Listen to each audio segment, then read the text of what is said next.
Big boss ಫೈನಲ್ಗೆ D boss Darshan Thoogudeepa ವಿಶೇಷ ಅತಿಥಿಯಾಗಿ.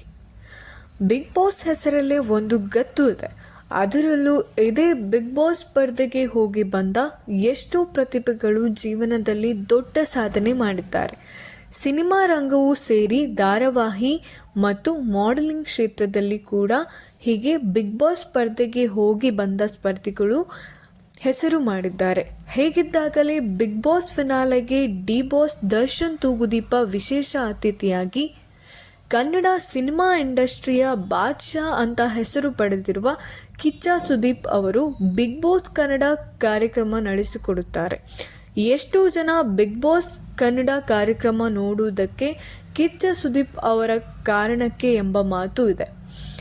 ಹೀಗೆ ಇದ್ದಾಗಲೇ ಬಿಗ್ ಬಾಸ್ ಫಿನಾಲೆಗೆ ಡಿ ಬಾಸ್ ದರ್ಶನ್ ತೂಗುದೀಪ ವಿಶೇಷ ಅತಿಥಿಯಾಗಿ ಭರ್ಜರಿ ಎಂಟ್ರಿ.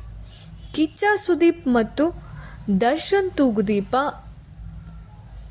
ಅದೇನ್ ಹೈಟು, ಅದೇನ್ ಬಾಡಿ, ಅಬ್ಬಬ್ಬ, ಎರಡು ಕಣ್ಣು ಸಾಲುವುದಿಲ್ಲ ಬಿಡಿ. ಹೀಗೆ ಕಿಚ್ಚ ಸುದೀಪ್ ಮತ್ತು ದರ್ಶನ್ ತೂಗುದೀಪ ಅವರು ಒಟ್ಟಿಗೆ ನಿಂತರೆ ಅಭಿಮಾನಿಗಳು ಅದನ್ನು ನೋಡಿ ಜೈ ಜೈ ಅಂತಿದ್ದರು. ಕಿಚ್ಚ ಸುದೀಪ್ ಮತ್ತು ದರ್ಶನ್ ತೂಗುದೀಪ ಜೋಡಿಗೆ ಅಭಿಮಾನದ ಭಾವನೆ ತುಂಬಿ ಕೋಟಿ ಕೋಟಿ ಅಭಿಮಾನಿಗಳು ಬೆಂಬಲ ನೀಡುತ್ತಿದ್ದರು. ಆದರೆ ದರ್ಶನ್ ತೂಗುದೀಪ ಮತ್ತು ಕಿಚ್ಚ ಸುದೀಪ್ ಅವರು ದೂರವಾಗಿ ಹಲವು ವರ್ಷಗಳೇ ಕಳೆದಿವೆ. ಹೀಗಿದ್ದಾಗಲೇ ಬಿಗ್ ಬಾಸ್ ಕನ್ನಡ ಕಾರ್ಯಕ್ರಮದ ಮೂಲಕ ಕಿಚ್ಚ ಸುದೀಪ್ ಮತ್ತು ಡಿ ಬಾಸ್ ದರ್ಶನ್ ತೂಗುದೀಪ ಒಂದಾಗಲು ಇದೀಗ ಮುಹೂರ್ತ ಫಿಕ್ಸ್ ಆಯ್ತಾ? ಬಿಗ್ ಬಾಸ್ ಫಿನಾಲೆಗೆ ಡಿ ಬಾಸ್ ದರ್ಶನ್ ತೂಗುದೀಪ ವಿಶೇಷ ಅತಿಥಿಯಾಗಿ entry.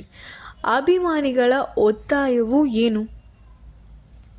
Big boss Kannada season 11ರ ಟ್ರೋಫಿ. ಹೌದು, big boss Kannada season 11 final ಇನ್ನೇನು ಹತ್ತಿರದಲ್ಲೇ ಇದೆ. ಹೀಗಾಗಿ ಬಿಗ್ ಬಾಸ್ ಕನ್ನಡ ಸೀಸನ್ 11ರ ಟ್ರೋಫಿ ಗೆಲ್ಲುವುದು ಯಾರು ಅನ್ನೋ ಕೋಟಿ ರೂಪಾಯಿ ಪ್ರಶ್ನೆ ಇದೀಗ ದೊಡ್ಡ ಸಂಚಲನ ಸೃಷ್ಟಿ ಮಾಡಿದೆ. ಮತ್ತೊಂದು ಕಡೆ ಬಿಗ್ ಬಾಸ್ ಕನ್ನಡ ಸೀಸನ್ 11 ಕಾರ್ಯಕ್ರಮದ ಫೈನಲ್ಗೆ ಡಿ ಬಾಸ್ ದರ್ಶನ್ ತೂಗುದೀಪ ವಿಶೇಷ ಅತಿಥಿಯಾಗಿ ಬರಬೇಕು ಅಂತ ಅಭಿಮಾನಿಗಳು ಭರ್ಜರಿ ಡಿಮ್ಯಾಂಡ್ ಮಾಡುತ್ತಾ ಇದ್ದಾರೆ. ಹೀಗೆ ಬಿಗ್ ಬಾಸ್ ಕನ್ನಡ ಸೀಸನ್ 11 ಕಾರ್ಯಕ್ರಮದ ಫೈನಲ್ಗೆ ಡಿ ಬಾಸ್ ದರ್ಶನ್ ತೂಗುದೀಪ ಅವರು ವಿಶೇಷ ಅತಿಥಿಯಾಗಿ ಬರಬೇಕು ಅಂತ ಅಭಿಮಾನಿಗಳು ಡಿಮ್ಯಾಂಡ್ ಇಟ್ಟಿರುವುದಕ್ಕೆ ಬಲವಾದ ಕಾರಣ ಕೂಡ ಇದೆ. ಕಿಚ್ಚ ಸುದೀಪ್ ಮತ್ತು ಡಿ ಬಾಸ್ ದರ್ಶನ್ ತೂಗುದೀಪ ಅವರು ಈ ಕಾರ್ಯಕ್ರಮದ ಮೂಲಕ ಮತ್ತೆ ಒಂದಾಗಬೇಕು ಅಂತ ಕೋಟಿ ಕೋಟಿ ಅಭಿಮಾನಿಗಳು ಇದೀಗ ಡಿಮ್ಯಾಂಡ್ ಮಾಡಿದ್ದಾರೆ. ಸೋಷಿಯಲ್ ಮೀಡಿಯಾದಲ್ಲಿ ಈ ರೀತಿ ಪೋಸ್ಟ್ ಮತ್ತು ಕಮೆಂಟ್ಸ್ ವೈರಲ್ ಆಗುತ್ತದೆ.